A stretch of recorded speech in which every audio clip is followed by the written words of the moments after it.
Well, thank you all. I am Glen from the National Rifle Association, and I really appreciate the opportunity to be part of this event. You know, I was thinking on the way in as I was driving to Washington, D.C., where most of us know isn't the safest city in the country, that despite the fact that we've had a tremendous decrease in violent crime in the last 25 years, our country can still be a very dangerous place. And I was reviewing some statistics from the FBI that I want to share with you at the outset. Listen to these numbers. According to the Federal Bureau of Investigation, in a typical week in the United States of America, 300 Americans are murdered. 7,800 of us are robbed. 15,000 of our very own neighbors will be violently assaulted. 1,700 of our women, our mothers, our daughters, our sisters, will be sexually assaulted or raped. In fact, I know you heard some of the harrowing tales from some of these victims earlier today. Now, despite the fact that our right to self-defense has been recognized for centuries, we've had courts in our own country that have ruled the police have no duty to provide individual security. In short, it is we and we alone that are very often responsible for our own self-defense. I think it was said very well by the representative just a moment ago that crime isn't limited by school boundaries, and neither should our right to self-defense. Because the reality in society today is very often the only thing that can stop a bad guy with a gun is a good guy with a gun. And believe me, they do it, and they do it every single day in the United States.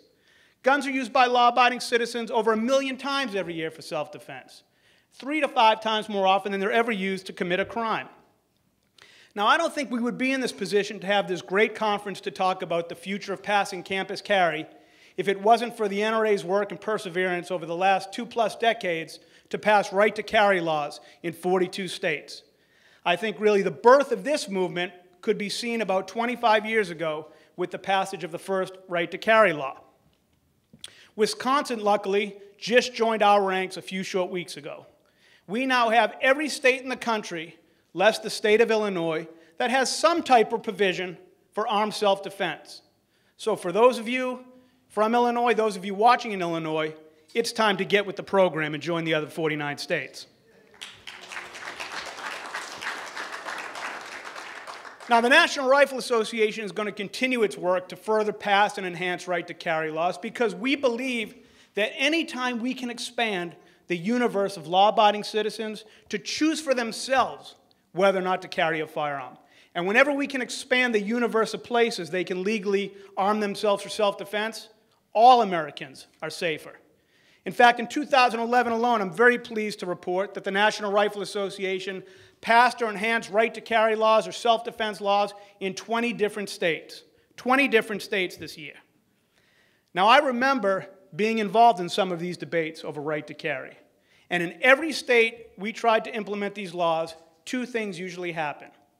First and foremost, our opponents came up with gloom and doom scenarios of what would happen if we trusted everyday law-abiding Americans with the choice to carry a firearm for self-defense. In fact, Florida, one of the first states to pass right-to-carry, our opponents claimed, we're going to transform the Sunshine State into the Gunshine State. Well, that's the first thing that happens, predictions of gloom and doom by our opponents. The second thing that happens is we prevail, the law is passed, lives are saved, and our opponents are proven wrong. Just look at Florida, for example, a state that has issued more than 1 million permits to its law-abiding residents, yet had to revoke less than 0.01% of those permits for firearm-related crimes. So now the debate shift fast forward to trying to extend this right to self-defense to qualified citizens on campuses across the country. And I think we stand on the shoulders of those 42 states that have right to carry to try to make the case to the American people, a case that will resonate with them, that our right to self-defense doesn't end when we cross an invisible boundary to go to school. We have worked, we will continue to work to pass campus carry in states across the country because it's the right thing to do. Our opponents far too often will ignore the fact that although campuses are still some of the safest places American students can be, they are not immune to crime, and that armed citizens have, in fact, stopped crimes on campuses. I'm sure Professor Lott cited a few of them, whether it was in 2002 at Appalachian Law School, or whether it was Pearl, Mississippi in 1997, when we had armed citizens come to the rescue to save their fellow citizens on campus.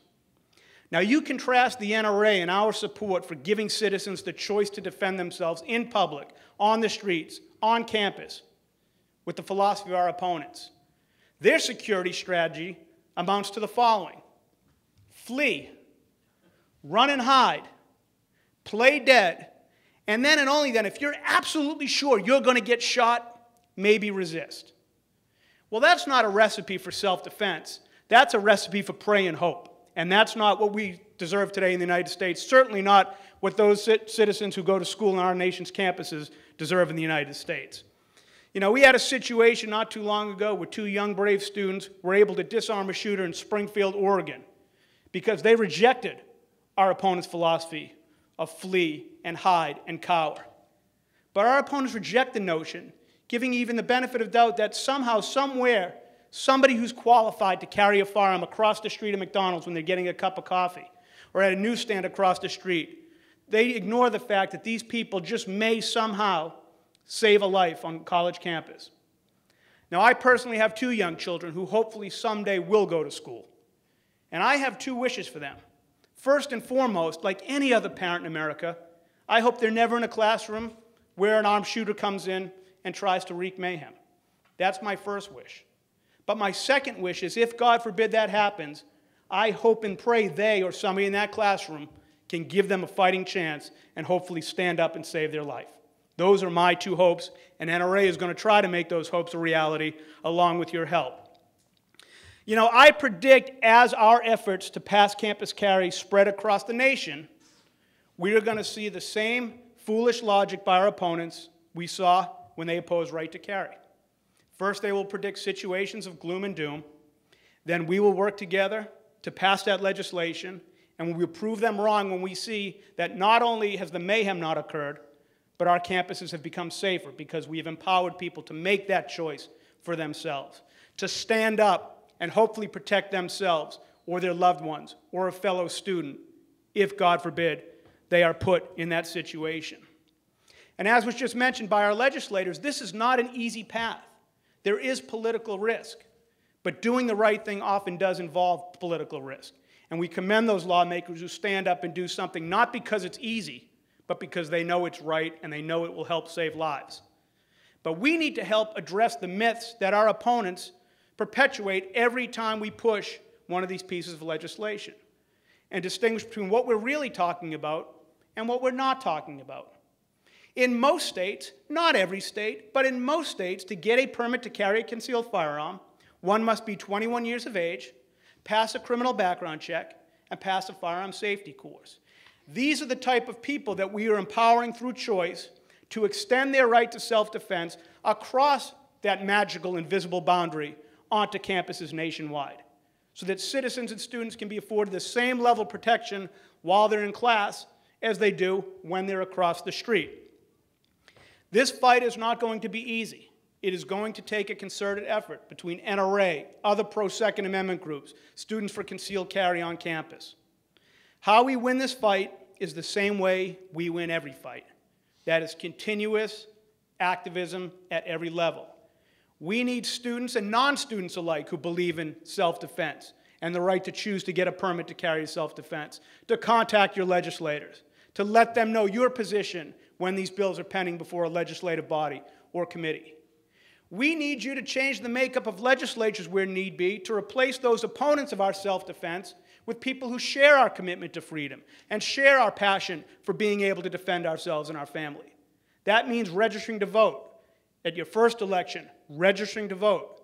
That means working on the campaigns of pro-Second Amendment candidates across the country to ensure that each successive legislative cycle and election cycle, we have more supporters of the Second Amendment and right to carry both on and off campus. NRA is taking lead on student activism through a program we've worked with very closely with Students for Concealed Carry, and we will continue to work on, called NRA University.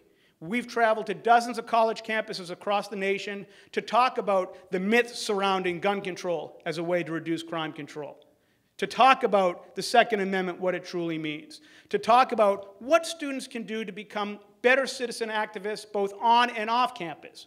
I ask you to consider hosting an NRA University at your campus and spreading the word to your fellow students who may not be here with us in Washington, D.C., so that we can get our mutual message out to more of the next generations of leaders to make sure that each successive state that pushes campus carry or seeks to expand castle doctrine or make right to carry simpler for law-abiding citizens has a chance to succeed, because we are training a new volunteer of grassroots activists who are willing to speak up and get involved.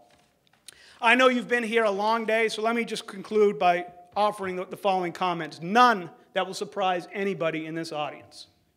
We all know that most criminals aren't stupid. They prefer their victims unarmed. I don't think it's any coincidence that some of these higher profile shootings that we see on the news happen at these so-called gun-free school zones, whether it's a church, whether it's a campus, whether it's a university setting. We've seen what happens with the experiment that most states currently live under. We've seen what happens when the only person who's carrying a gun on campus is a deranged madman, a deranged criminal. Isn't it time to try something different?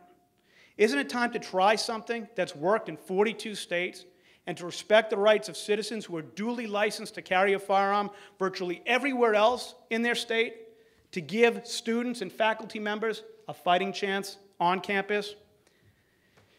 I'm going to end where I began, and I think it's a point that if you remember nothing else what I said today, we need to keep in mind that crime is not deterred by invisible school boundaries, and it's far past time that neither should our right to self-defense be.